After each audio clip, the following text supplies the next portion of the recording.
Bienvenue sur LCP. Ce mercredi 19 février, l'homme du jour, c'est Richard Ferrand. Son nom a été proposé par Emmanuel Macron pour prendre la tête du Conseil constitutionnel. Seulement, voilà, le président de la République ne peut pas désigner tout seul quelqu'un puisque depuis la révision constitutionnelle de 2008, le Parlement a un droit de veto sur ces nominations. Il peut donc s'opposer au choix présidentiel. C'est l'article 13 de la Constitution. Je vous lis. Le président de la République ne peut procéder à une nomination lorsque l'addition des votes négatifs dans chaque commission représente au moins 3/5 des suffrages exprimés au sein des deux commissions. On parle des votes négatifs, vous avez compris, ce n'est pas si grave. Retenez juste que si le Parlement s'oppose, eh bien le candidat ne peut être nommé. Alors le Parlement va-t-il valider ou non la candidature de Richard Ferrand au Conseil constitutionnel? L'ex-président de l'Assemblée est auditionné devant les deux commissions des lois de l'Assemblée nationale et du Sénat. Et il y a du suspense.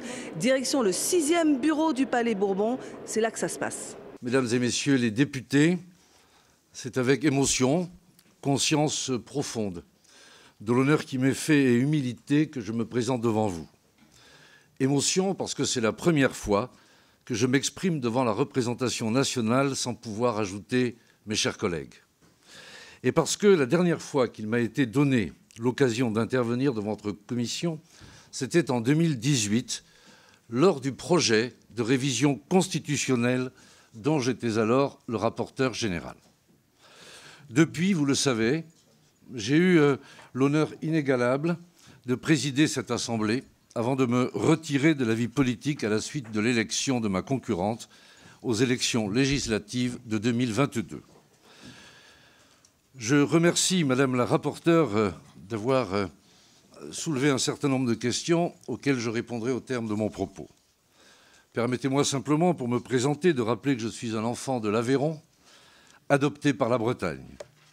Après un baccalauréat passé en Allemagne, j'ai en effet, ça a été dit et écrit, poursuivi de très modestes études supérieures. Nécessité faisant loi, j'ai commencé à travailler dès 16 ans, exerçant toutes sortes de petits métiers, avant de devoir et de choisir d'entrer directement dans la vie professionnelle. L'essentiel de ma vie politique s'est déroulé en Finistère, où j'ai été 13 ans conseiller général d'un canton rural, conseiller municipal et 11 ans conseiller régional dans le sillage de Jean-Yves Le Drian. Mon parcours professionnel, involontairement précoce, et mon parcours politique, finalement assez tardif, m'ont apporté la connaissance du réel et l'expérience de la vie dans les situations les plus diverses, les soirs d'élection comme les lendemains de défaite. Je disais me présenter avec vous, devant vous, avec humilité. Cette humilité, elle est sincère, et je dois vous dire que j'ai beaucoup hésité à accepter la proposition du président de la République. Je n'ai rien demandé. Je ne suis pas de ceux qui pensent que quoi que ce soit leur serait dû. Et puis je n'ignorais rien, évidemment, des doutes qui surgiraient sur différents points qu'a évoqué Madame la rapporteure. Par respect pour le Parlement, j'ai choisi de ne pas m'exprimer publiquement avant cette audition. Je me suis interrogé sur les qualités profondes que doivent présenter les membres du Conseil constitutionnel. J'ai consulté de nombreuses personnalités, comme je l'avais fait lorsque président de l'Assemblée nationale, il m'était revenu de pourvoir au remplacement au Conseil de M. Lionel Jospin et de Mme Claire Basy-Mallory. Cela appelle en effet une introspection. Je ne suis pas un professionnel du droit, c'est vrai, mais comme vous, un serviteur de la République. Ma vie est celle d'un citoyen engagé, profondément attaché à nos institutions républicaines. Je crois que les responsabilités que j'ai exercées ici, comme député, puis comme président, constitue une expérience précieuse pour le Conseil.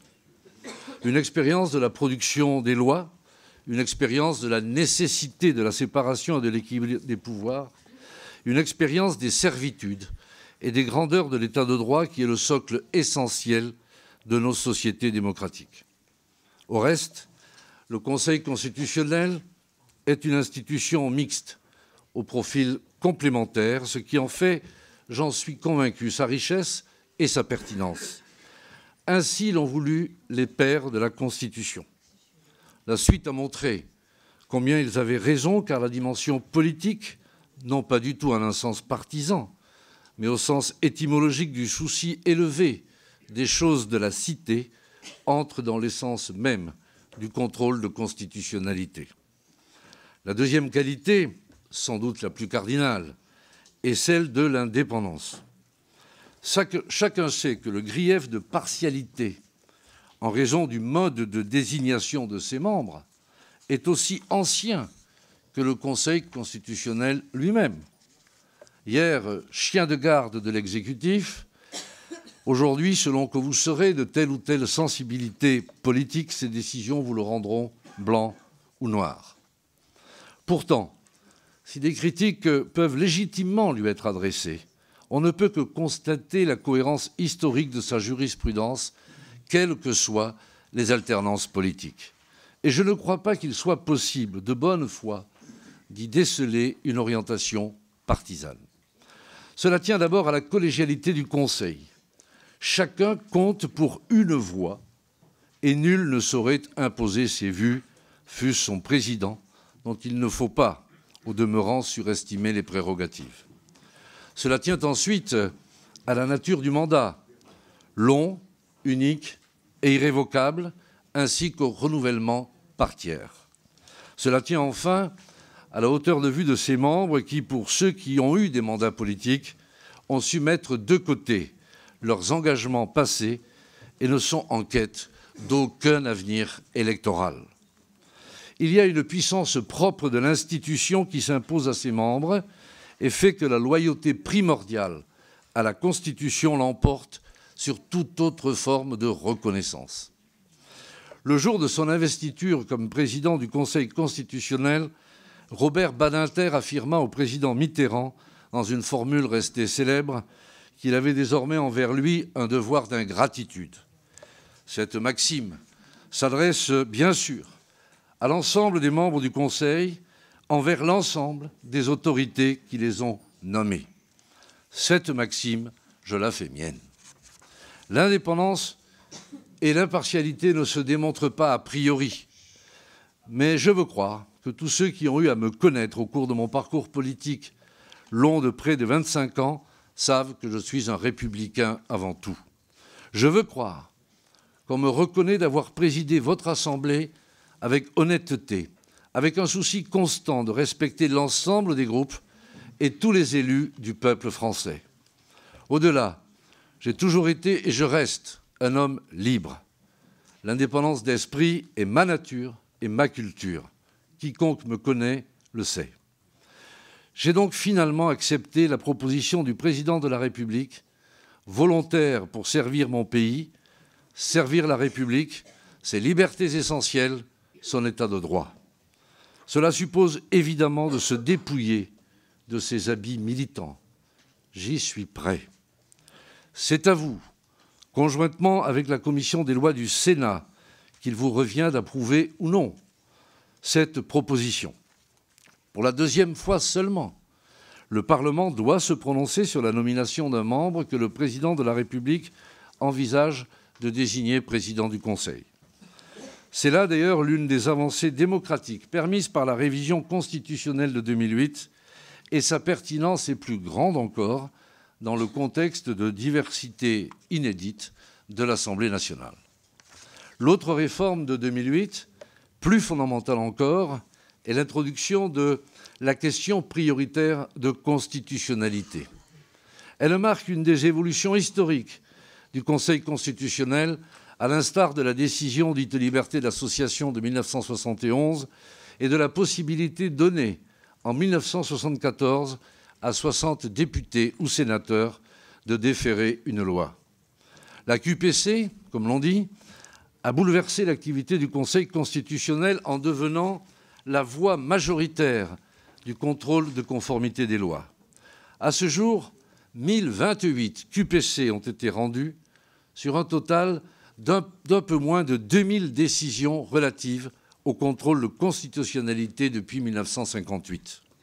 environ un tiers de ces décisions donnent lieu à une non-conformité partielle ou totale. C'est dire l'importance qu'a pris la place du contrôle a posteriori en 15 ans. On ne peut que s'en féliciter, que ce soit pour le respect de notre Constitution, pour le renforcement de l'État de droit ou pour les droits des justiciables. Ainsi, l'institution de la rue Montpensier est devenue une pièce essentielle de notre architecture démocratique. Si vous le décidez, la rejoindre serait donc un honneur insigne, en même temps qu'une charge dont j'ai conscience de la grandeur au sens moral du terme. Permettez-moi, pour terminer, d'insister sur ce qu'est le Conseil constitutionnel et surtout sur ce qu'il n'est pas. De gardien du domaine réglementaire, le Conseil est devenu garant des droits et libertés fondamentaux, à la suite, je l'ai dit, de la décision fondatrice Liberté d'association qui a fait émerger le bloc de constitutionnalité et les droits qu'il recouvre. D'un rôle essentiellement institutionnel, il est progressivement devenu juridictionnel. En outre, il est le juge électoral des élections présidentielles et parlementaires, sans oublier son rôle consultatif en certaines matières ou son contrôle du référendum d'initiative partagée. Le plus souvent, son office le conduit à concilier avec sagesse des principes constitutionnels contradictoires, à les mettre en balance, et ce n'est jamais chose aisée. Cela requiert de la mesure, du dialogue collégial et du travail approfondi. Certains regrettent parfois que tel droit ne soit pas davantage protégé au détriment de tel autre.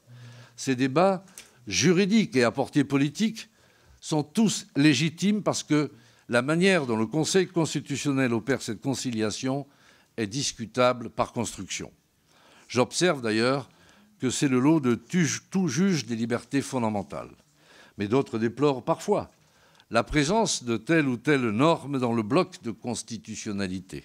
Or, il n'y a qu'une chose, il y a une chose qu'on ne saurait obérer, c'est le constituant et lui seul, c'est-à-dire vous, mesdames et messieurs les parlementaires, qui détermine les règles, les principes consacrés dans la loi des lois.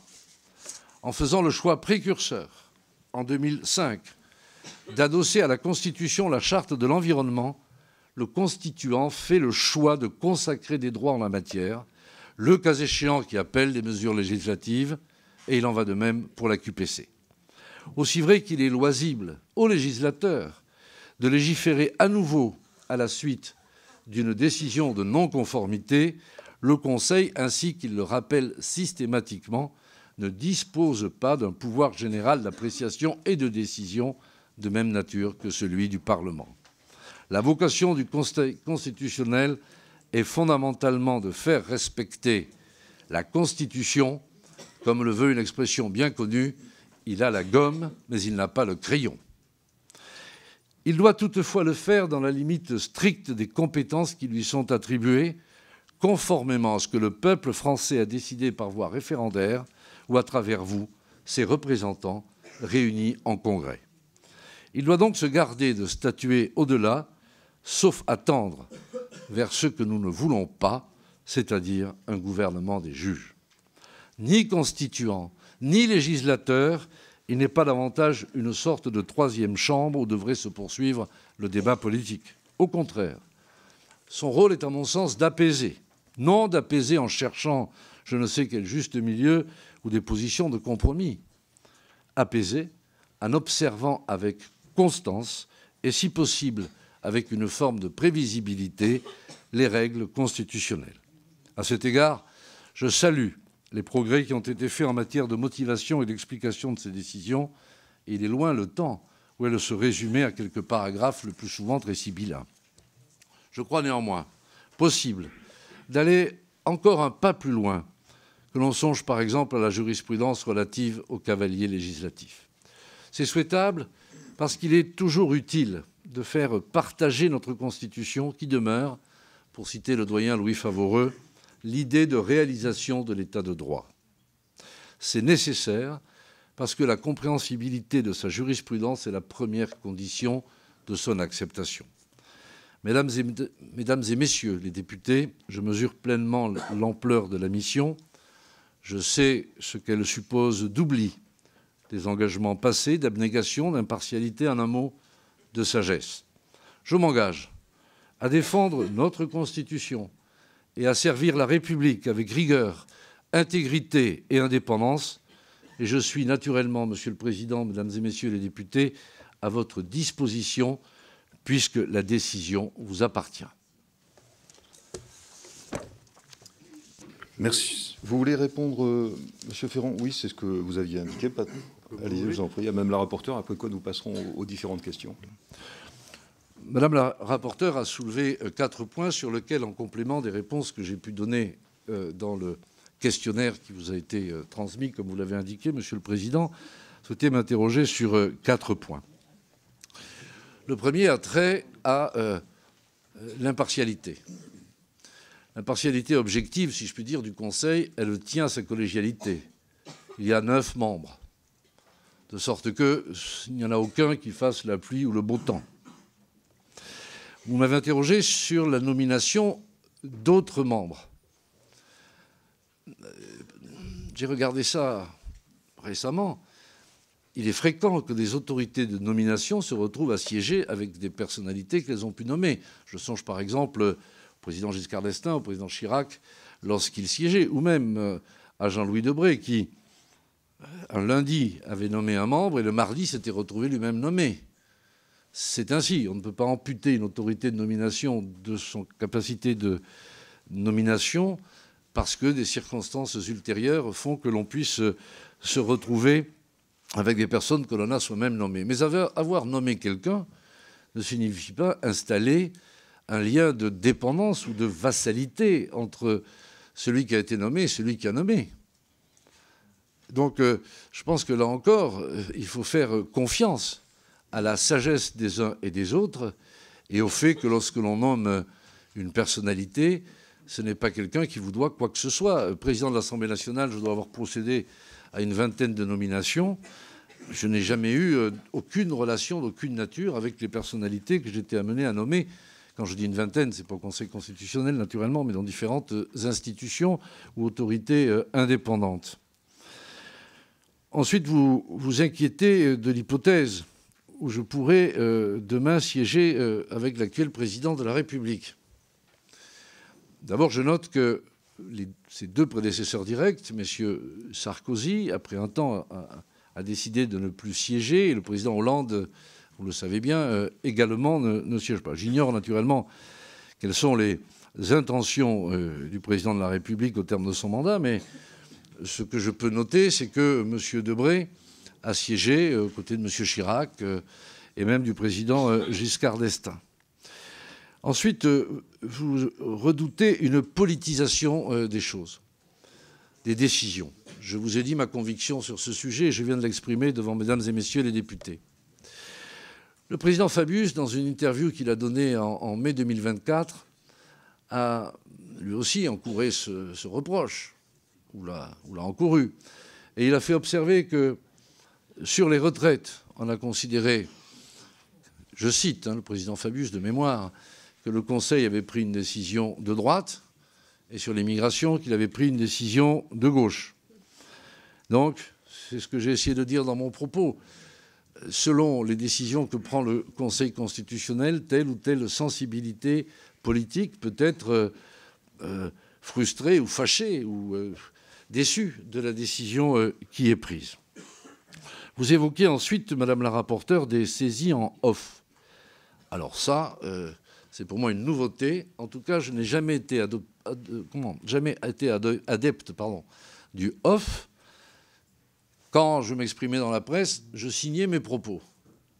Bon, et je ne vois pas à quel titre le Conseil constitutionnel donnerait des consultations en off. Je ne sais pas si ça existe. En tout cas, si vous décidez de m'y envoyer, ça n'existera plus. Ensuite, vous m'interpellez sur la notion de prévisibilité, sur les opinions dissidentes et sur les éventuels principes qui pourraient bénéficier, vous avez pris ce terme, d'une consécration constitutionnelle. La prévisibilité, c'est un terme particulièrement important pour le doyen Vedel, qui expliquait qu'il n'était pas bon que les règles ne soient pas bien connues ou bien soupesées en amont par notamment le législateur. Ce qui, naturellement, ne fait qu'ensuite accroître le mécontentement lorsque des décisions imprévisibles, précisément, peuvent être rendues par le Conseil constitutionnel. Alors, sur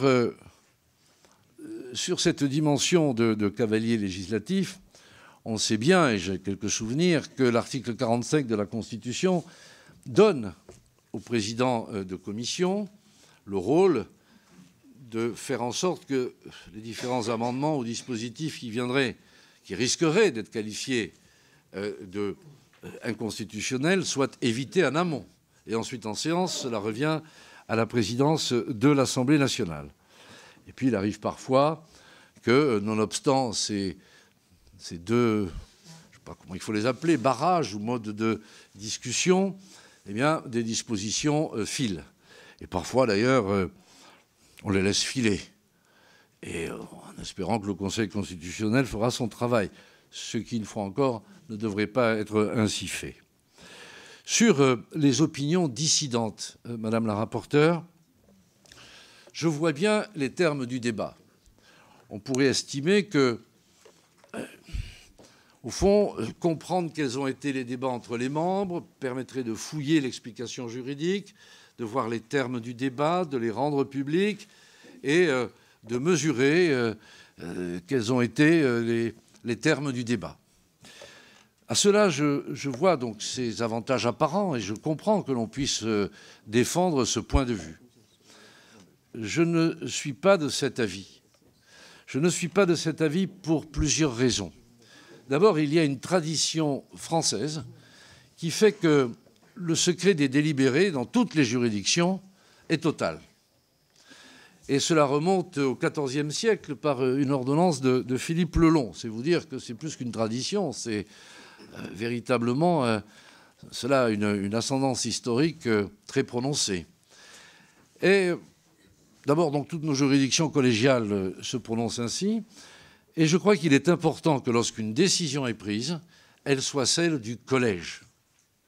Elle soit celle du collège parce qu'à l'inverse, la publication d'opinions dissidentes viendrait à faire étiqueter tel ou tel autre. Regardez à quel point la Cour suprême des États-Unis d'Amérique est politisée. On parle du juge conservateur ou un peu ou beaucoup. On parle du juge progressiste sans qu'on sache trop bien ce que ce vocable retient. Puis ça permettrait les pressions. Ça permettrait de dire, ah, celui-là, il est peut-être proche de moi, je vais donc, etc., etc. Je crois véritablement que cela, justement, porterait atteinte à l'impartialité que vous souhaitez voir, justement, maintenue et pérennisée. C'est pourquoi je suis personnellement réservé. Sur la consécration de nouveaux principes de nouveaux principes constitutionnels, comme la décision fraternité que vous avez citée. Je manquerai au serment que vous m'autoriserez peut-être à prononcer si je vous disais par avance ce que j'imagine avoir à juger ou comment je jugerai. Ça, je ne peux pas m'avancer plus avant, puisque précisément, si je rejoins le Conseil constitutionnel, nous serons 9, et que par ailleurs et par avance, je dois me garder de préciser à cet égard ma pensée. Je peux vous dire qui je suis, je ne peux pas vous dire ce que je ferai en matière de consécration de principes constitutionnels. Enfin, Madame la rapporteure, vous m'interrogez sur la déontologie et je veux bien compléter ce que j'ai indiqué dans le questionnaire. Vous déplorez que les membres du Conseil constitutionnel ne soient pas soumis aux règles de la HATVP comme le sont l'ensemble des parlementaires. Comme je vous l'ai dit, pour avoir, pendant 10 années, bénéficié de ce contrôle, moi, je n'ai aucune objection de principe à ce que les membres du Conseil constitutionnel soient soumis à la même règle, pourvu que le législateur le décide. Autrement dit, si le législateur décide qu'il doit en être ainsi, eh bien naturellement, la loi sera appliquée. Il ne manquerait plus que le Conseil constitutionnel n'applique pas la loi que vous voteriez. Donc là-dessus, personnellement, je n'ai évidemment pas d'avis contraire, ni même la moindre réserve. Voilà, Monsieur le Président, Madame la rapporteure, Mesdames et Messieurs les députés, les éléments de réponse que je souhaitais apporter aux questions de Madame la rapporteure. Voilà pour cette présentation de Richard Ferrand par Richard Ferrand lui-même. C'est le candidat d'Emmanuel Macron pour prendre la tête du Conseil constitutionnel. Mais le Parlement, Assemblée nationale et Sénat doivent valider ou non cette nomination. Alors place tout de suite aux questions de la représentation nationale. Elles sont nombreuses et parfois virulentes. Sur les bancs de gauche, on dénonce notamment un problème de légitimité. Certains évoquent même, je cite, le valet d'Emmanuel Macron. Autant vous dire que l'ambiance est très tendue. Nous allons passer donc à chacune des prises de parole. Je vous rappelle que s'agissant d'un vote individuel, ces prises de parole le sont tout autant. Elles sont donc de 2 minutes. Et je passe la parole immédiatement à Philippe Schreck pour le Rassemblement national. Monsieur Schreck.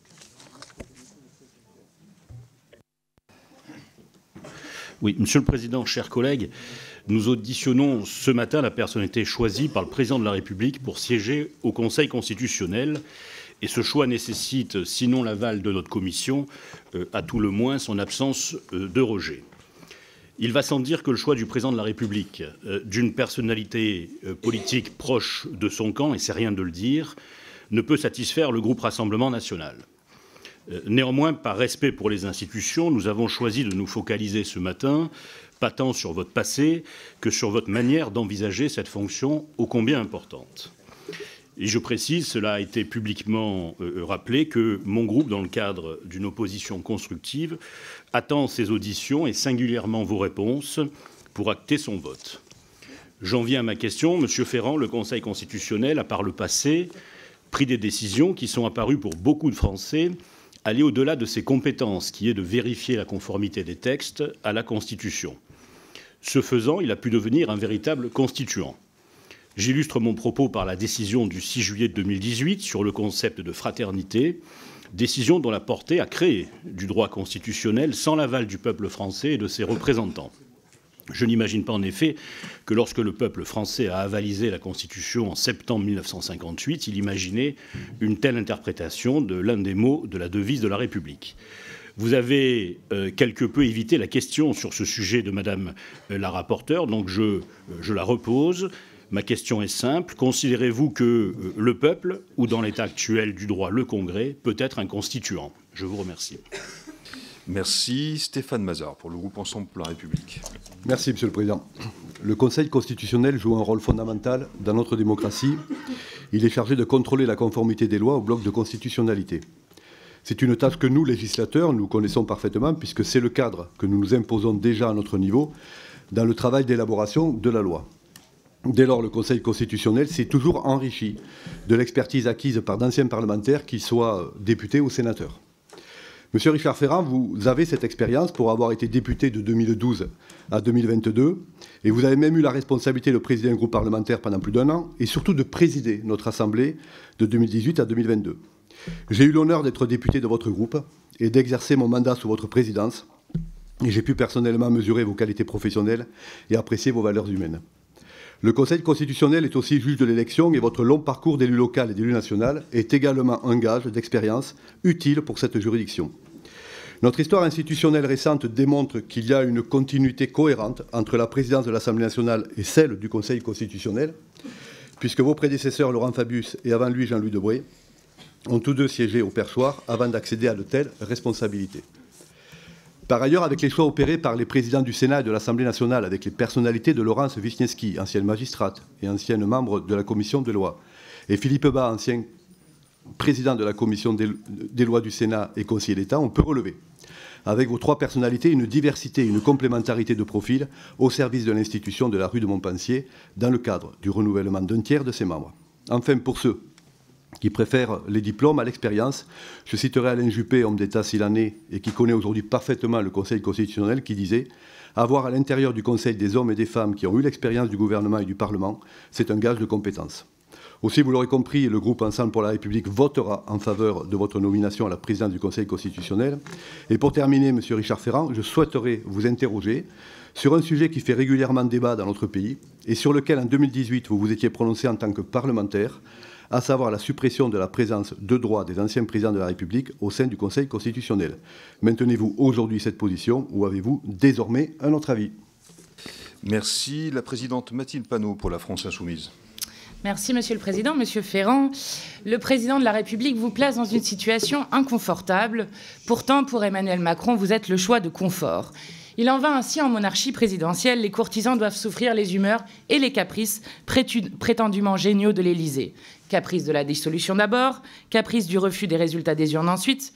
Le président est indifférent au vote des Français. Depuis 2017, il a perdu 200 députés à l'Assemblée nationale, mais il se comporte encore comme lorsque vous la présidiez. Caprice suprême qui tient tout entier en un profond et impérieux déni de réalité et en une hostilité aux principes démocratiques les plus élémentaires. C'est l'origine du caprice Ferrand. Qu'on nomme le plus proche, le premier des miens, à la tête du Conseil constitutionnel nous signifie par sa décision le président qui avait dû oublier que les parlementaires devaient voter. Qu'en est-il de votre compétence à occuper ce poste? Ne nous embarrassons pas de cette question. La doctrine Elisabeth Borne fait désormais foi, je la cite dans le texte, il n'y a pas besoin d'être spécialiste du sujet.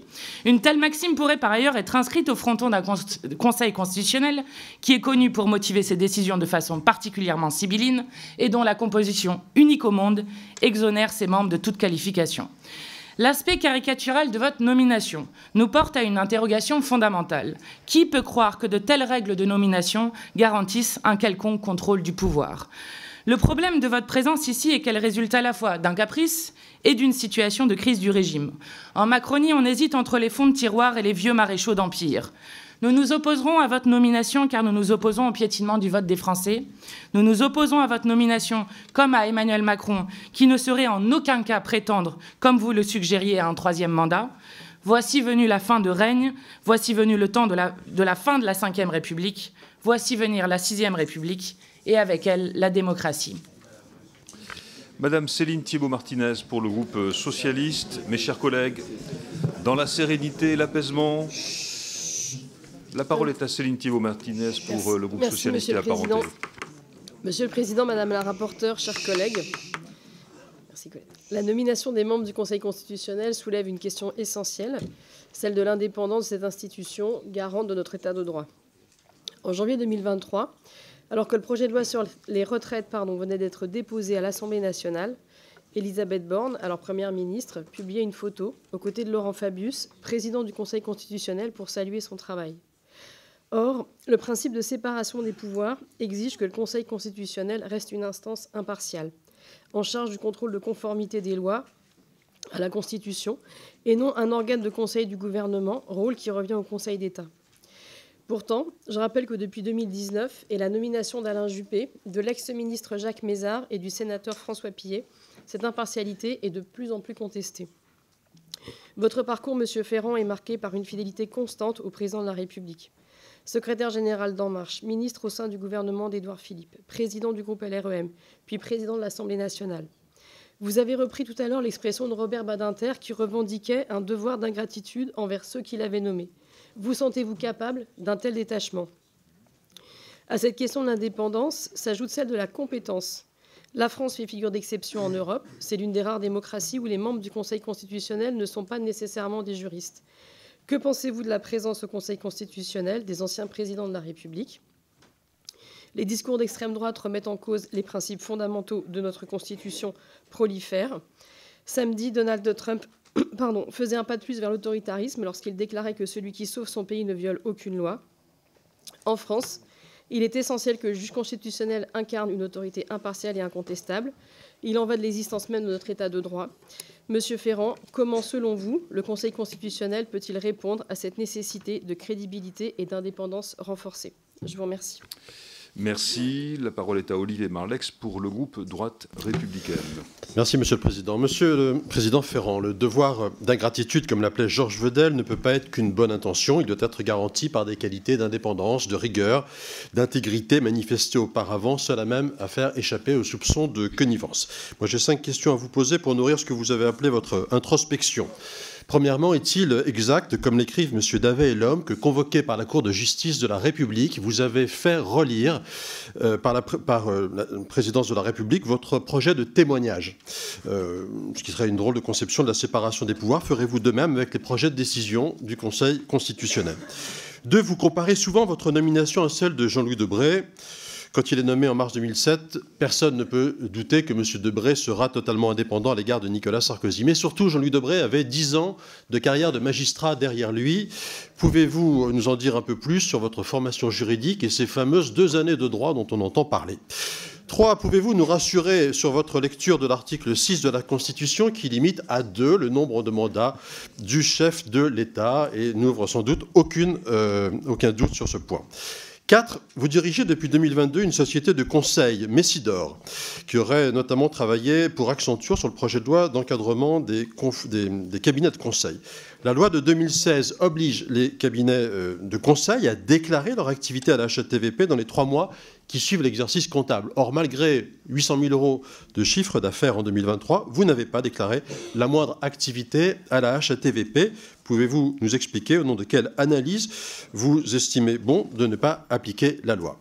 Et puis, dernière question, chaque année, des dizaines de jeunes sont privés de leur réussite à un concours ENM, administration pénitentiaire, à cause d'une enquête de moralité qui fait ressortir non pas une condamnation, non pas une inscription casier judiciaire, mais la simple trace d'une enquête. Des dizaines de jeunes chaque année, parfois très méritants. Trouvez-vous ce traitement équitable par rapport à celui que vous nous demandez de vous réserver? Merci. La parole est à Sandrine Rousseau pour le groupe écologiste et social. Merci, Monsieur le Président. Monsieur Ferrand, vous êtes candidat à la présidence du Conseil constitutionnel. Nous sommes aujourd'hui en pleine crise démocratique. Or, la démocratie ne tient que par la confiance qu'accordent les citoyens à ces institutions, à leur impartialité, à leur indépendance. Le Conseil constitutionnel est une de ces institutions parmi les plus importantes. Aujourd'hui, la question de cette confiance est posée en tant que proche d'Emmanuel Macron. Le Conseil constitutionnel comprend des personnes issues de parcours politiques, mais aussi un équilibre entre juristes et politiques. Or, sa composition commence à être sérieusement plus politique que juridique. Cette confiance se pose aussi quant à votre intégrité, et je le pose ainsi. En effet, en février 2022, vous avez proposé la nomination de Véronique Malbec, alors directrice de cabinet du ministre de la Justice, au Conseil constitutionnel. Cette nomination a suscité de nombreuses interrogations, puisque, je le rappelle, elle était en poste et donc avait d'une manière ou d'une autre supervisé le procureur qui a classé l'affaire des mutuelles de Bretagne, votre affaire, Monsieur Ferrand.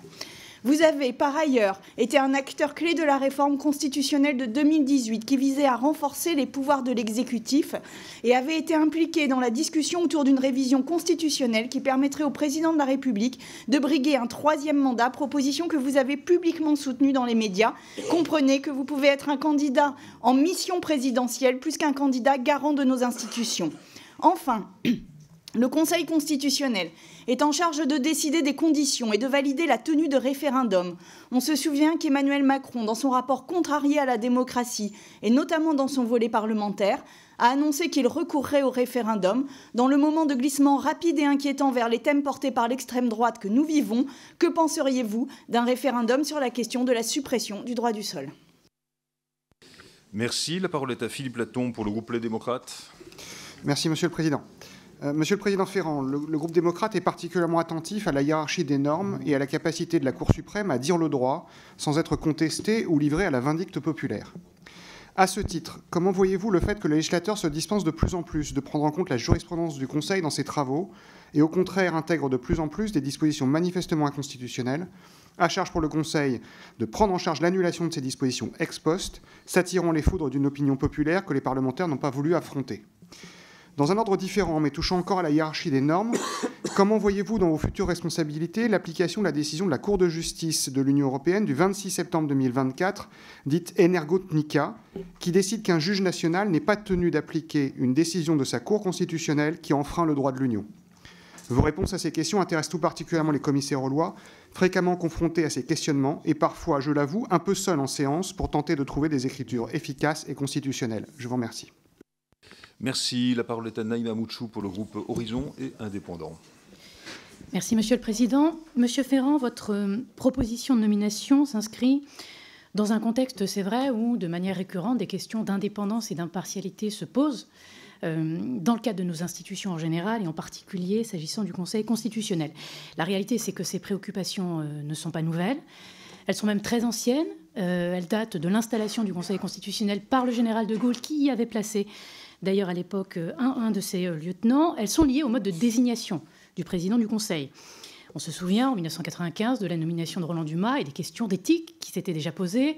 Ce fut le cas également pour Jean-Louis Debré, à qui on a reproché sa proximité avec le président Chirac. On pourrait citer plus récemment, et je pense que certains collègues de gauche s'en souviennent, la nomination de Laurent Fabius par François Hollande.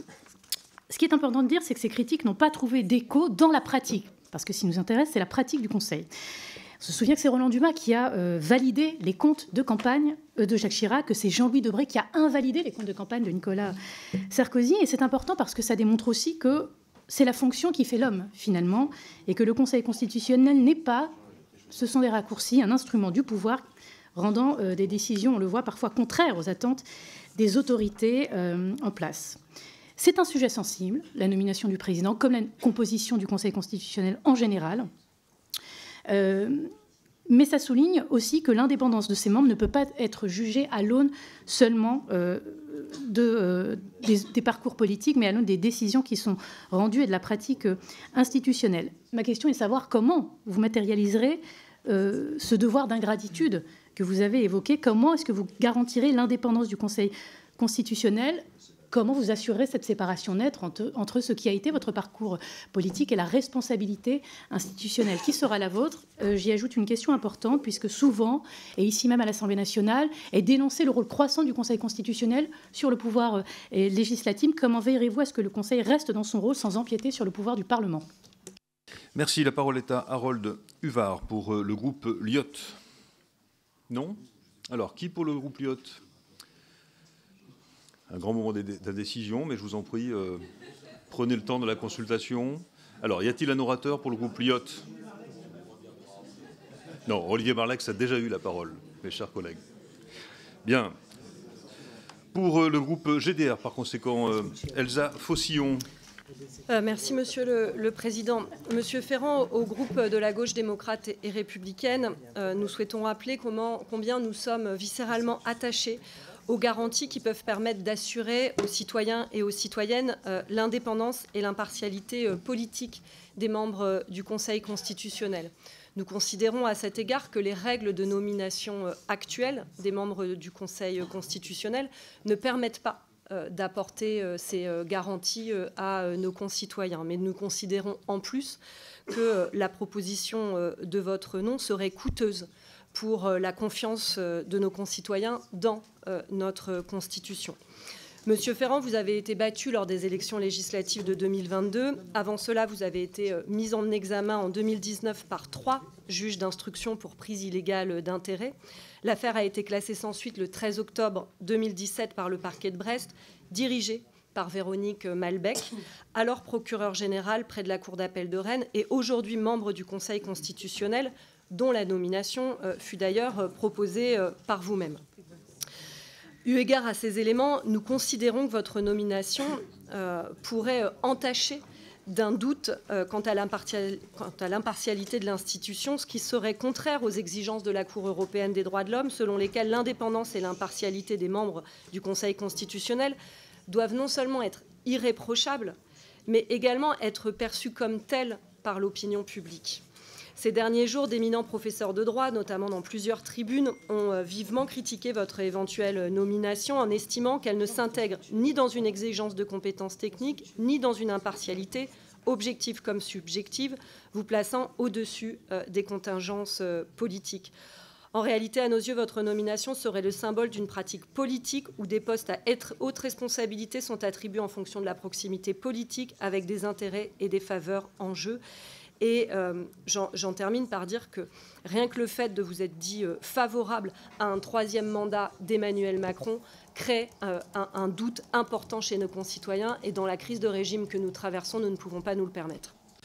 Merci. La parole est à Brigitte Barège pour le groupe UDR. Merci, Monsieur le Président. Monsieur le Président, Lors de votre audition par la rapporteure, elle vous a interrogé sur la nécessité de vous déporter chaque fois qu'un dossier aura un lien avec vos précédentes fonctions.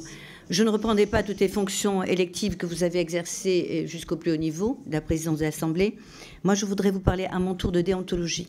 Vous avez dit que vous n'étiez pas assujetti, et c'est la loi, comme tous les membres du Conseil constitutionnel, au crible de la haute autorité sur votre patrimoine. J'aurais donc besoin que vous nous apportiez des précisions. Ça a été un peu effleuré tout à l'heure par le représentant LR. Moi, je note dans votre biographie que non seulement vous êtes effectivement président de la société de conseil Messidor Sazu, qui gère les fonds publics et qui est une gestion de conseil, qui en tire donc des bénéfices, vous êtes également administrateur du Crédit Mutuel Capital Privé, vous êtes également président du conseil de surveillance du groupe Elsan.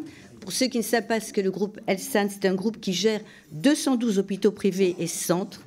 Monsieur le Président, merci de nous indiquer quelles sont vos fonctions et quels sont éventuellement les revenus que vous tirez de l'ensemble de ces mandats, car je crains fort que, en ce qui concerne le déport éventuel sur toutes les fonctions que vous aurez exercées, entre ce que vous avez exercé, c'est-à-dire à la fois journaliste à la Dépêche du Midi, Au Monde et tant d'autres journaux, vous avez également, on le sait, travaillé dans les assurances, on ne va pas y revenir, toutes les collectivités, et aujourd'hui toutes ces sociétés privées, dont vous tirez, je pense, quand même quelques revenus. Je crains que vous n'ayez pas trop d'activités possibles, du coup, si vous étiez élu en tant que président du Conseil constitutionnel, du fait de cette obligation de déport que vous avez vous-même reconnue.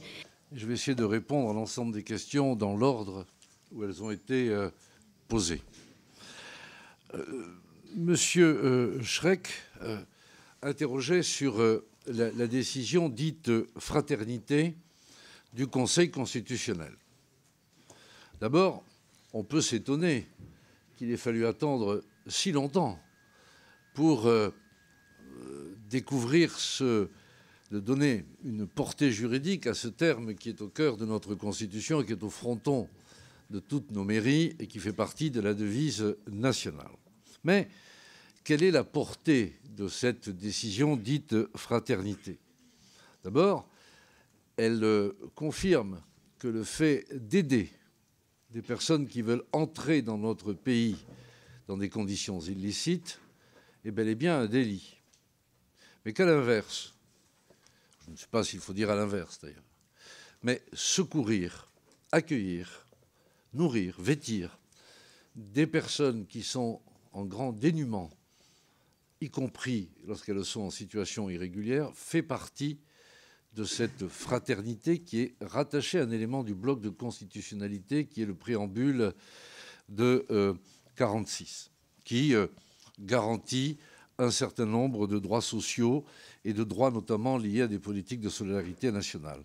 Donc, typiquement, je trouve cette question permet d'illustrer la difficulté, au fond, la difficulté de l'exercice, c'est de faire cohabiter, si je puis dire, à la fois le principe, l'objectif d'ordre public et de l'autre d'assurer des politiques de solidarité nationale envers les plus fragiles. Ensuite, M. Schreck pose la question de est-ce que le Congrès peut être constituant? Oui, l'article 89 de notre Constitution prévoit bien que dès l'instant que les deux assemblées adopterait un texte dans des termes identiques, alors le Parlement réuni en Congrès peut modifier la Constitution. Et je voudrais d'ailleurs rappeler que depuis 1958, la Constitution a été modifiée 25 fois. Donc il y a de la latitude, il y a des possibilités de modifier des éléments de notre Constitution. Monsieur Mazars m'interroge sur la présence des anciens présidents de la République au sein du Conseil constitutionnel. Je veux d'abord le remercier des mots aimables qu'il a prononcés à mon égard. Ils sont suffisamment rares pour que je les apprécie. En effet, en 2018, lorsque j'étais ici même rapporteur général du projet de réforme constitutionnelle, il était proposé aux parlementaires de faire une suppression, au fond, de cette présence des anciens présidents de la République au Conseil constitutionnel. Alors historiquement, on le sait, en 1958, l'idée était de faire bénéficier le Conseil constitutionnel de l'expérience des anciens présidents de la République. Et puis, ça se sait, c'était aussi un moyen de ne pas dégrader en quelque sorte la situation des anciens présidents de la République qui avaient servi le pays et qui, au gré de ce changement de République, auraient finalement été exclus de tout processus public. Donc, cela s'est fait, pardonnez-moi, cela s'est fait sur ces bases-là. Progressivement, j'ai envie de dire que les présidents de la République eux-mêmes ont estimé que leur place n'était plus là. D'ailleurs, je l'ai indiqué, les deux prédécesseurs du président actuel n'y siègent pas. Ils ont fait d'autres choix. Et j'ajoute que le rythme du quinquennat, la moyenne d'âge des présidents, ferait qu'il ne faudrait pas que le Conseil constitutionnel soit finalement en présence surnuméraire d'anciens présidents de la République, ce qui pourrait effectivement venir peser sur les débats d'une manière qui n'a pas été voulue par le constituant. Mais il n'empêche que cette question, comme un certain nombre d'autres, vous appartient. Elle vous appartient. Le constituant, c'est vous. Et le peuple français, in fine, qui peut se prononcer. C'est vous et vos collègues parlementaires du Sénat. Alors, bien entendu, vous ne m'entendrez plus, si vous m'autorisez à aller siéger au Conseil constitutionnel, m'exprimer sur ce type de position publique. Cela me sera interdit. Mais s'agissant d'une position que j'ai prise devant vous, lorsque j'étais rapporteur de ce texte, je maintiens en effet cette idée qu'il n'est pas indispensable que les anciens présidents de la République siègent au sein du Conseil constitutionnel, et la doctrine, globalement, l'admet plutôt. Mais, une fois encore, cela vous appartient et cela n'appartient qu'à vous. Madame la présidente Panot, bon, je ne crois pas, Madame Panot, avoir une âme de valet. Je ne crois pas ça. Et je sais que vous savez que je n'en ai pas. Je le sais. Mais vous n'êtes pas obligé de le dire. Je vous l'accorde. Je ne suis pas non plus un maréchal d'Empire. Quand j'étais petit, on disait maréchal Ferrand, c'est tout. Pas maréchal d'Empire, et de quel empire? Ensuite, j'ai bien compris, et quelque part, je suis heureux de retrouver votre ironie, où vous estimez que je serais un caprice. Drôle de caprice. Et plus sérieusement, vous indiquez que les règles de nomination des membres du Conseil constitutionnel vous paraissent totalement inadéquates, du moins que vous estimez qu'elles ne sont pas convenables, correctes. Là encore, c'est le constituant qui décide. Voyez-vous, depuis, je viens de l'indiquer en réponse à une question précédente, la Constitution a été révisée 25 fois. 25 fois. Bon, 25 fois, si on regarde le nombre d'années, ça fait tout de même un rythme assez soutenu. Mais voilà que le constituant n'a jamais modifié ses règles de nomination, mais qu'à chaque nomination, on a droit au même débat. Donc moi, j'en prends acte. Je peux concevoir que ces règles de nomination soient jugées, et d'autres collègues à vous se sont également exprimés dans votre sens, mais qu'à cela ne tienne, que le constituant en fasse son affaire. Et d'ailleurs, j'ai bien noté à cet égard que vous militez politiquement pour une 6e République qui, j'imagine, comprendra des règles de nomination optimales si d'aventure un Conseil constitutionnel venait à survivre dans la République que vous envisagez. S'agissant du 3e mandat que j'aurais aimé pour l'actuel président de la République, je me réjouis que cette question me soit posée par vous, et d'autres collègues ont dit cela, parce que vous le savez, ce n'est pas parce qu'on répète, et je ne vous en fais pas grief à vous, mais ce n'est pas parce que dans les médias se répètent des choses fausses qu'à la fin elles deviennent une vérité. Et ça vaut pour tout le monde. Et je crois que tout le monde à cet égard en souffre un peu. Mais enfin, je vais vous répondre. Voilà que le 18 juin 2023, pour la date anniversaire de ma défaite face à Madame Mélanie Thomas, que je salue ici, voilà qu'un journaliste souhaite m'interviewer. Je l'accepte. Je l'accepte et donc je vais répondre à ces questions. Et alors, il me pose une question. J'ai même emmené la coupure de presse. Regrettez-vous qu'Emmanuel Macron ne puisse pas se représenter en 2027 ? Qu'est-ce que je réponds ? Notre Constitution en dispose ainsi. Que pouvais-je dire d'autre ? Et ensuite, je dis à titre personnel, je regrette tout ce qui bride le libre choix de la libre expression de la souveraineté populaire, la limitation du mandat présidentiel dans le temps, le non-cumul des mandats, etc., etc. Je dis... Non, mais si vous permettez, je dis cela et je continue en disant qu'il nous faut sans doute regarder comment faire évoluer ces choses en préservant le bicamérisme et le Conseil constitutionnel, gardien des principes républicains et des libertés publiques. Et voilà qu'évidemment, parce que j'avais oublié certains aspects de notre époque, voilà qu'un tweetos, comme on dit Ferrand veut que Macron fasse un 3e mandat.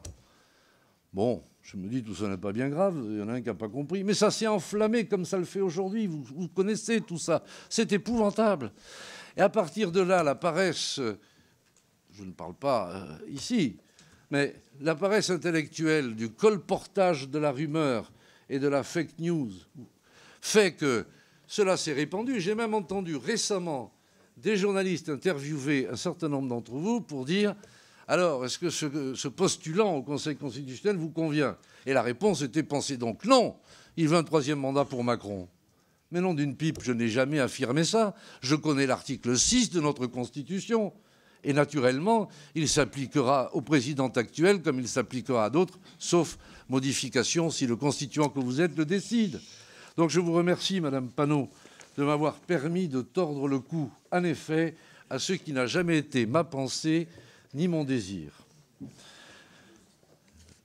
Je vais répondre à Madame Thiébaut-Martinez, qui est intervenue après.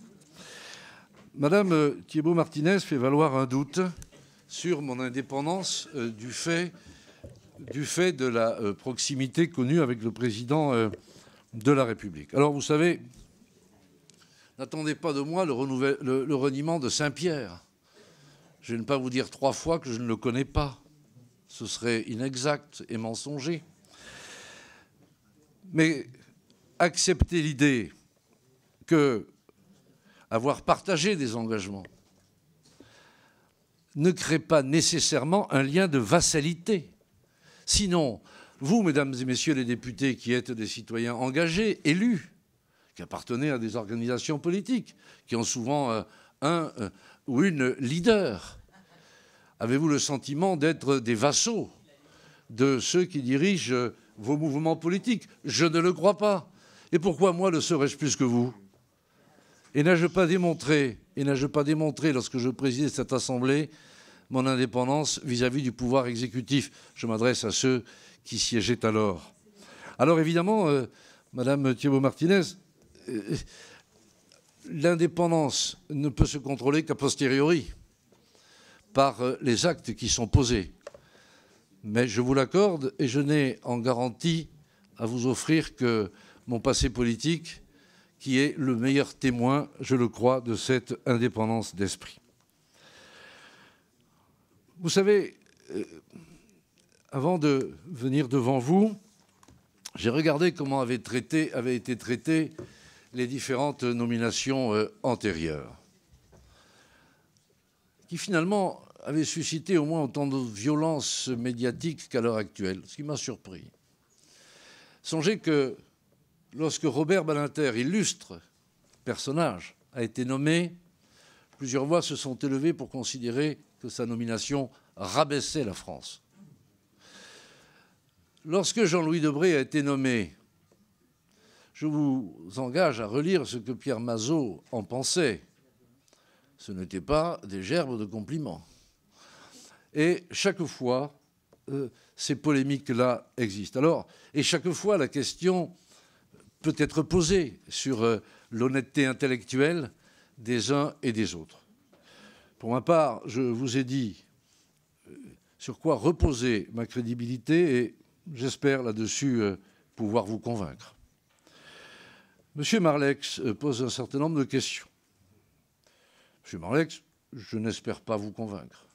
j'ai vu, à peine était sorti mon nom dans la presse, que d'ores et déjà votre position était prise. Donc j'en prends acte, mais je vais me faire un devoir, bien entendu, de répondre à l'ensemble des questions que vous avez bien voulu poser. Vous évoquez un courrier. Un courrier, en effet, publié grâce à la violation du secret de l'instruction. Voilà des bases saines et solides. Et ce courrier, en effet, quelle est l'histoire? Le président Larcher, le président Hollande, le président Sarkozy et moi-même recevons un courrier de la Cour de justice de la République qui nous demande de bien vouloir communiquer la teneur de nos entretiens avec le président de la République au sujet de la date ou de la fixation de la date des élections municipales, ce qui à l'époque avait créé un débat pendant la période dite du Covid.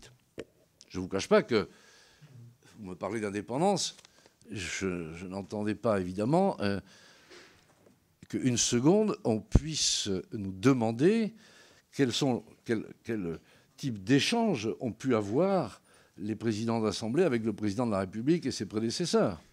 Cela me paraissait constituer une violation de la séparation des pouvoirs. Mais surtout,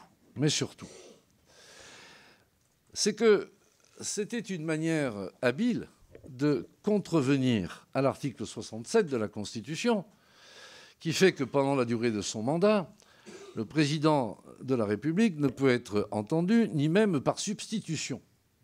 Mais en revanche, en disant « mais au fait, vous vous êtes dit quoi ?» C'était une manière de l'entendre, etc. Donc, j'ai rédigé moi-même le courrier de réponse, et naturellement, compte tenu que cela concernait d'autres responsables, je les ai concertés, consultés, en disant comment vous prenez cette affaire-là, enfin, qu'est-ce que ça représente pour vous, enfin, et je constate d'ailleurs que celles des personnalités que j'ai contactées étaient dans la même interrogation que moi. Par conséquent, j'ai fait part de mes intentions de dire que je n'entendais pas violer l'article 67 de la Constitution. Je l'ai fait savoir, évidemment, à la conseillère justice du président de la République, laquelle a confirmé que mon analyse était la bonne et a fait part d'une ou deux formulations. Voilà l'exacte vérité. Et ce serait à refaire demain que je le referai. Je crois avoir répondu, Monsieur Marleix, sur l'article 6 de la Constitution et en répondant à votre collègue, la présidente Panot. Ensuite, vous indiquez que ma modeste société devrait relever de la HATVP. Mais bien entendu, simplement ce qui se passe, c'est que pour être inscrit au registre des représentants d'intérêt, car c'est ça, au fond, la question qui est sous-tendue par... eh bien, il faut que les conditions légales des lois que nous avons votées soient remplies. Quelles sont-elles? Ces conditions légales sont que, sur une année glissante, il faut qu'il y ait un certain nombre de sollicitations de l'autorité publique dans l'objectif d'obtenir une décision publique. La HATVP m'a questionné, parce que, comme souvent des âmes charitables le lui suggèrent, je lui ai naturellement répondu. La HATVP a tout vérifié et la HATVP m'a donné quitus que j'étais parfaitement en règle avec mes obligations légales. Ensuite, et enfin, vous me demandez si l'accès à des emplois publics peut être obéré par les résultats d'une enquête de moralité. Eh bien, je vous renverrai, Monsieur Marleix, à votre fonction de législateur. Il n'appartient qu'à vous de faire qu'il en soit autrement. Je voudrais ensuite répondre à Madame Rousseau. Madame Rousseau, sur le troisième mandat, je vous ai clairement répondu, donc tout va bien. La réponse... Non, enfin sur ce point, j'entends, la réponse vous a été apportée. Vous avez, dans votre question, au fond, j'ai trouvé que votre question était... l'une de vos questions, pardon, était assez blessante, non pas pour moi, mais pour Madame Malbec. Et donc, je vais vous répondre et je vais vous raconter l'histoire complète de nos relations de travail. D'abord, vous le savez sans doute, mais l'article 36 du Code de procédure pénale indique clairement qu'un procureur général peut demander à un procureur de poursuivre, mais il ne peut pas lui demander l'inverse. Première chose. Deuxième chose, c'est important que les membres de la commission des lois sachent ça tout de même. Deuxième point qui me paraît également extrêmement important, c'est que à aucun moment et en aucune manière, la personne que vous mettez en cause, elle l'a dit devant cette même commission lorsqu'elle a été nommée, n'a eu connaissance des faits litigieux qui m'étaient reprochés.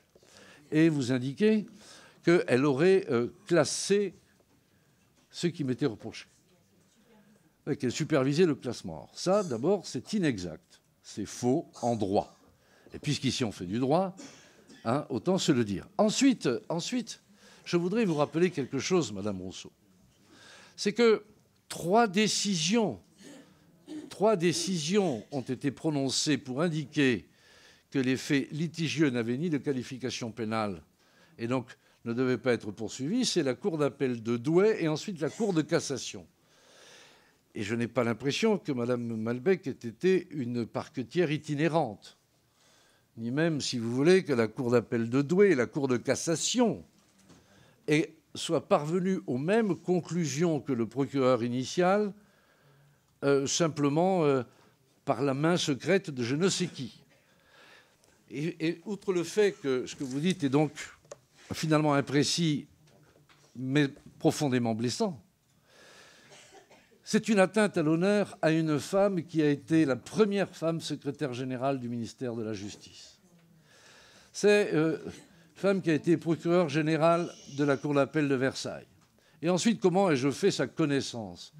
J'ai fait sa connaissance parce que, à la fin de mon mandat, j'avais eu des retours d'un certain nombre d'élus qui m'indiquaient que lorsqu'ils étaient agressés, injuriés, menacés, et qu'ils allaient déposer plainte, et que la collectivité ou l'assemblée dont ils ressortaient, voulait se porter partie civile, les parquets répondaient différemment. Certains parquets disaient oui, on peut admettre que la commune se porte partie civile, d'autres disaient non. Il y avait donc une absence de clarté juridique. J'ai donc saisi le garde des Sceaux et je lui ai indiqué qu'il me semblait nécessaire que la loi permette aux assemblées et aux collectivités de venir au soutien des élus qui étaient ainsi violentés, injuriés, etc. Le garde des Sceaux a alors proposé que des membres de mon cabinet travaillent avec le sien et sous la direction de sa propre directrice de cabinet qui était Madame Malbec. Bien. C'est ainsi, et jamais avant, je vous le dis sur l'honneur, et les mots ont un sens, c'est ainsi que j'ai fait la connaissance de Madame Malbec. Ensuite est venue la question du remplacement au Conseil constitutionnel de Mme Basie Mallory. À l'occasion d'un échange avec le président Fabius, celui-ci m'indique que, d'abord, il est attaché à la parité, ça tombe bien, moi aussi, que là, il y a une femme sortante, si je puis dire, et que ce serait bien que ce soit une femme, même si rien n'y contraint. Je lui donne acte que, naturellement, là est mon intention. Il m'indique également que, mais toujours avec modération et le tact que vous lui connaissez, que, au fond, ce serait bien que le Conseil constitutionnel garde ce, comment vais-je dire, ce caractère mixte qui fait qu'il y a des magistrats de l'ordre judiciaire, des conseillers d'État et des élus qui ont eu une expérience. D'ailleurs, si le constituant avait souhaité que seuls les juristes traitent du contrôle de constitutionnalité, pourquoi se serait-il embêté à créer le Conseil constitutionnel? Il suffisait de le confier au Conseil d'État, où les plus éminents de nos juristes siègent. Mais qu'aurait-on dit alors sur l'impartialité du dit Conseil d'État? Bien. Donc, et à partir de ce moment-là, comme j'avais découvert cette personne, que je trouvais qu'elle nous expliquait comment atteindre les moyens législatifs pour protéger nos élus, j'ai indiqué au garde des Sceaux que dans le cadre de la nomination que je devais effectuer, je me disais que cette personne pouvait peut-être correspondre, et je lui ai demandé s'il me donnait la liberté de lui demander de venir me voir pour que nous évoquions ce point.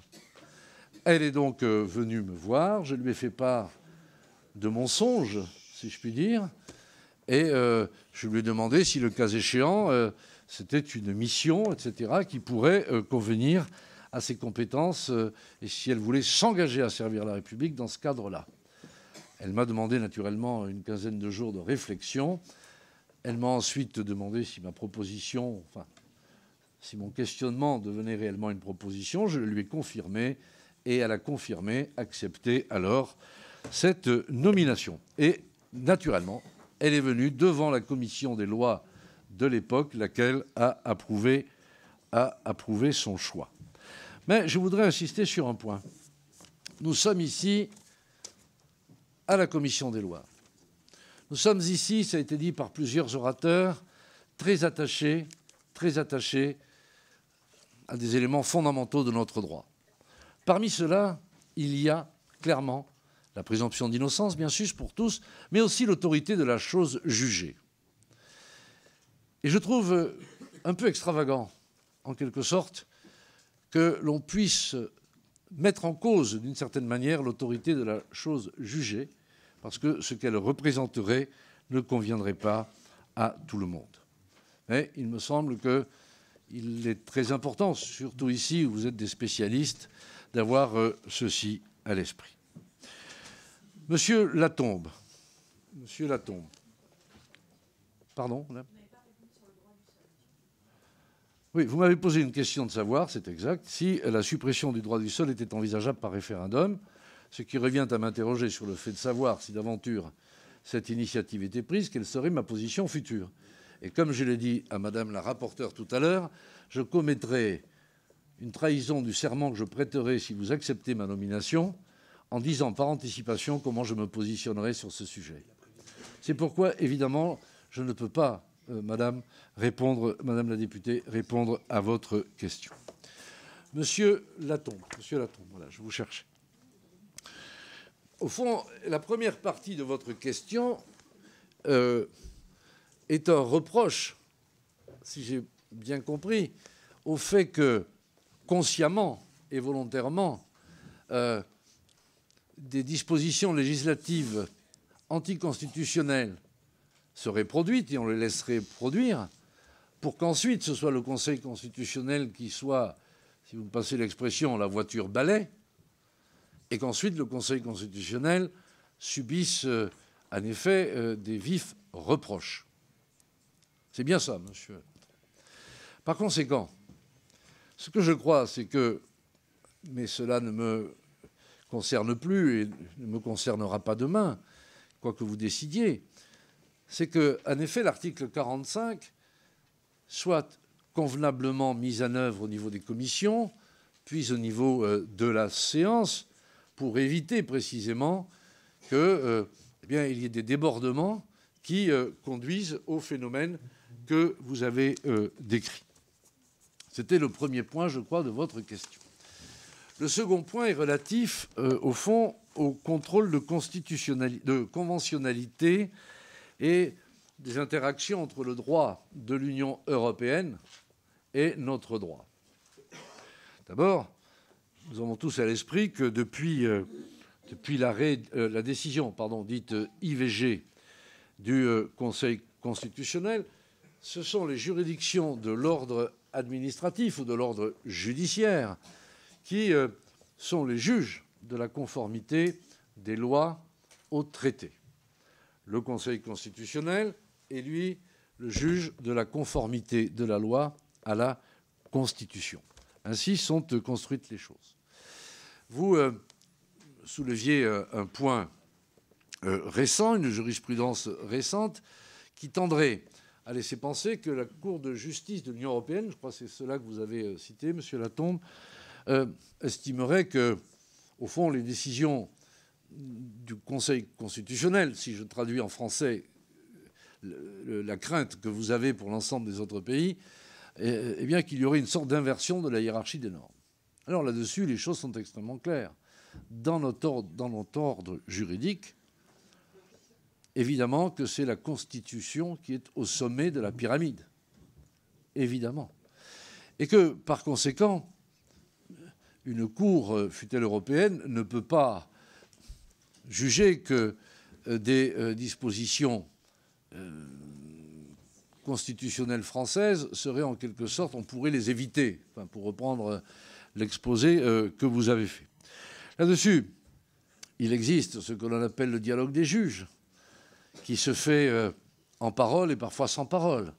Sans parole, c'est par les différentes décisions qui sont prises et qui installent une forme de convergence de jurisprudence, et parfois en parole, parce qu'il y a évidemment une forme de diplomatie entre les différentes instances et cours compétentes pour précisément lever les ambiguïtés que vous avez soulevées. Enfin, le Conseil constitutionnel a dégagé ce qu'il a appelé un concept, enfin je veux dire ça, cette notion d'identité constitutionnelle de la France, qui fait que lorsqu'il n'y a pas de garantie équivalente dans d'autres pays européens des droits et libertés fondamentaux, alors à ce moment-là, évidemment, il peut indiquer ce qui doit être fait lorsqu'il y a comme ça une interaction qui ne convient pas. Je veux citer là-dessus une décision récente, c'est la décision dite Air France, où dans ce cadre-là, le Conseil constitutionnel a rappelé qu'il s'agissait de reconduite à la frontière de personnes étrangères, que l'État ne pouvait pas déléguer cette compétence et que cette compétence relevait de la force publique. Et c'est ainsi qu'au fur et à mesure du temps se dégage ce concept d'identité constitutionnelle de la France, qui est une sorte de bouclier constitutionnel de notre pays et de nos principes pour faire face à ce que vous avez soulevé. Madame Mouchou, vous interrogez, vous aussi, sur le mode de désignation des membres du Conseil constitutionnel. Je ne vais pas revenir dans le détail, si vous le permettez, puisque la question a été soulevée par différentes personnes, y compris par Madame la rapporteure. Mais, vous savez, c'est une question donc récurrente, et j'ai regardé comment ça se passait ailleurs. Pour la Cour de Karlsruhe, on dit qu'il faut des juristes. Très bien. Mais des juristes choisis par les partis, à due proportion de ce que représente telle ou telle sensibilité. Je n'ose vous suggérer ce travail dans la configuration contemporaine, mais enfin, ce pourrait être une hypothèse, de dire on ne prend que des juristes et on les désigne à due proportion. Mais ça veut dire à ce moment-là que c'est très politisé et revendiqué comme tel. C'est une manière de faire. J'ai regardé en Amérique. Alors en Amérique, c'est encore plus clair, puisque là, c'est véritablement, bien sûr, la compétence qui est exigée, mais la clarté et la fidélité aux engagements passés dans le cadre des activités de jugement. Ça, je pense que c'est la pire des solutions que l'on puisse trouver. J'ai regardé en Espagne, où là, il y a plusieurs sources de nomination, qui fait que lorsqu'il y a par surcroît des blocages, on peut avoir une institution qui ne fonctionne plus. Alors, j'ai envie de dire, comme disait Churchill de la démocratie, que nous avons peut-être le pire des systèmes de nomination, mais je n'en connais pas de meilleur. Mais bien entendu, cela appartient au constituant et à lui seul d'imaginer un mode de nomination qui serait plus conforme à ce que les unes, les uns et les autres, vous estimez plus pertinent pour l'avenir. Vous m'avez également interrogé sur la matérialisation, si je puis dire, du devoir d'ingratitude. Vous savez, j'ai repris à bon compte cette expression du doyen Vedel, reprise par Robert Badinter à l'époque, bon, parce qu'elle est communément admise. Et pour qu'il y ait ingratitude, encore faudrait-il qu'il y ait reconnaissance. Et pour ma part, je ne considère pas, parce que le président de la République a fait cette proposition, que cela me mettrait vis-à-vis de lui en dette de je ne sais quoi. Ce n'est pas lorsque une nomination vous est proposée, une responsabilité vous est proposée, ça ne fait pas de vous le débiteur de celui qui le propose. Où irions-nous? Si le président de la commission des lois propose un rapport à je ne sais qui, on ne va pas ensuite laisser penser que le rapporteur serait débiteur. Enfin, ça ne fonctionne pas ainsi. Donc, ce que je...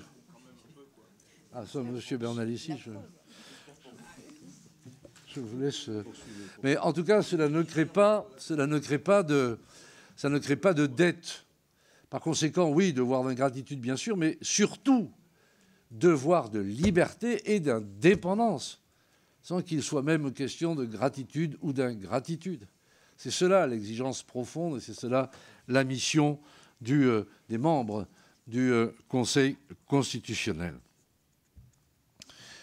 Madame Faucillon, vous avez également déploré le mode de désignation, ce qui fait que je me dis qu'il y a peut-être un consensus tellement large que vous pourriez imaginer procéder à une réforme constitutionnelle pour faire quelque chose de plus conforme aux vœux de l'ensemble des oratrices et orateurs qui se sont prononcés. Je ne reviendrai pas, Madame Faucillon, sur l'état de droit concernant la présomption d'innocence, l'autorité de la chose jugée. Et par ailleurs, je l'ai fait en répondant à d'autres. Je ne répondrai pas non plus sur l'honneur mis en cause de Madame Malbec. Et par ailleurs, je vous ai également répondu par prétérition sur le 3e mandat, et j'espère de la façon la plus claire et définitive. Et ensuite, vous m'avez interrogé sur les professeurs de droit qui ont manifesté leur regret de voir qu'au fond, ils ne seraient pas assez présents au sein du Conseil constitutionnel et que, par ailleurs, de bonne foi, ils avaient... Leur argument n'était pas que corporatiste, il ne faut pas caricaturer, un peu quand même, mais pas beaucoup, mais ensuite qu'ils avaient un certain nombre de réserves sur mes compétences. Là-dessus, on revient à cette notion de liberté de nomination qui est celle des autorités de nomination.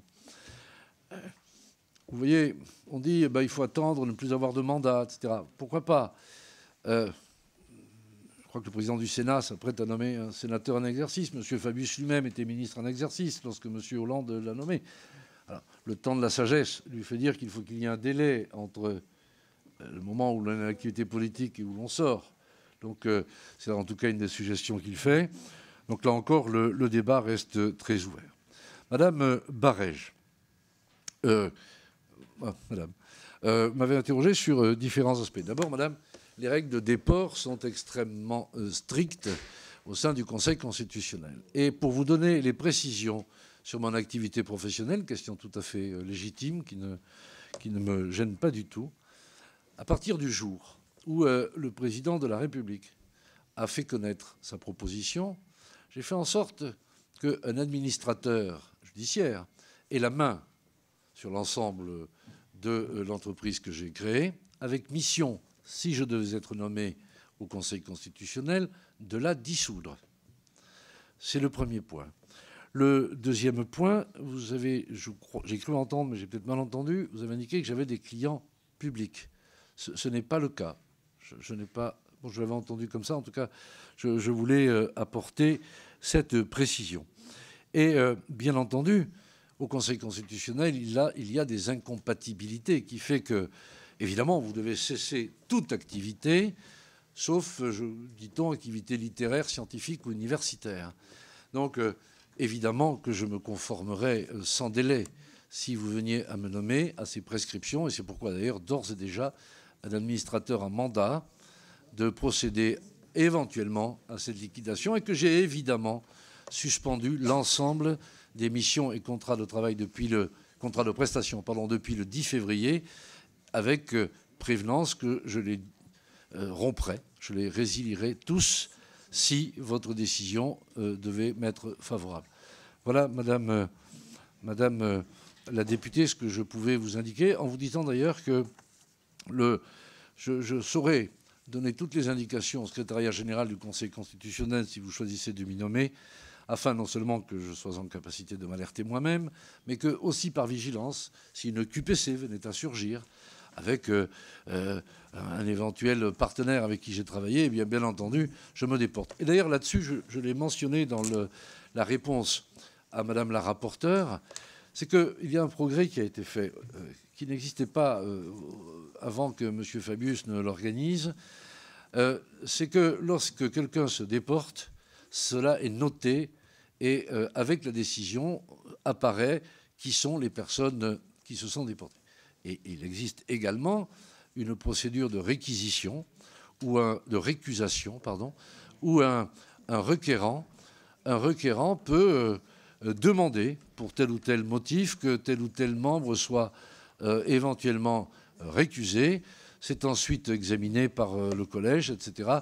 Donc je crois sérieusement que les dispositions qui ont été prises mettent à l'abri des risques que vous souleviez et que la vigilance est naturellement de mise. Et vous avez raison, elle doit l'être à tout moment. Les résultats concernant la commission des lois de l'Assemblée nationale, nombre de votants 72, bulletins blancs ou nuls 15, suffrages exprimés 57, pour 25, contre 32. Le cumul des résultats, commission des lois des deux assemblées, nombre de votants 116, bulletins blancs ou nuls 19, suffrages exprimés 97, seuil des 3/5 des suffrages exprimés 59, pour 39, contre 58. Compte tenu de ces résultats, la Commission ne s'oppose pas à la proposition de nomination. Voilà donc le Parlement qui valide la nomination de Richard Ferrand à la tête du Conseil constitutionnel. C'est le nom proposé par Emmanuel Macron. Assemblée nationale et Sénat ne se sont donc pas opposés à cette nomination qui a fait beaucoup de bruit. On le sait, Richard Ferrand, c'est un très proche d'Emmanuel Macron. Il a été président de l'Assemblée nationale.